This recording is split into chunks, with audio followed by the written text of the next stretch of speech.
Hey guys, Grease Monkey 34 here. Been a while since last video. I wanted to do a little video here. Got some of these LED lights, 5500 lumen, and here they are here to replace some of the ones in here because these are bright, but they're not that bright, and I want them more white light to see. So these LEDs do have a sensor on the top. They got an on and off switch. You can turn on and off the walk. I guess a sensor where you walk and then it turns on. And you can get these in a 3-fin, 4-fin, 5-fin, and 6. I'd choose these ones. They were on sale. So yeah. So we're gonna swap them out and see how these work.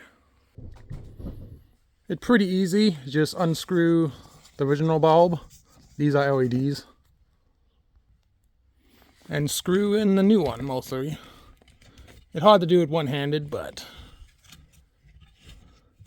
if you can't do it one-handed, then you're not professional. Oh, so much brighter.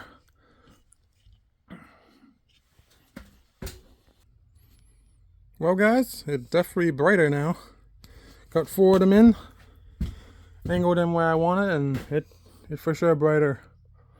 Look at that! I can see like every bit of the floor like crystal clear, even with all the junk. Yeah. Still gotta get like 2 more to go on those 2 back there, but those not really special. Just these, and these are the main sides where I work. So, yeah, that's those LEDs for you. So I definitely like them. So talk to you guys in the later.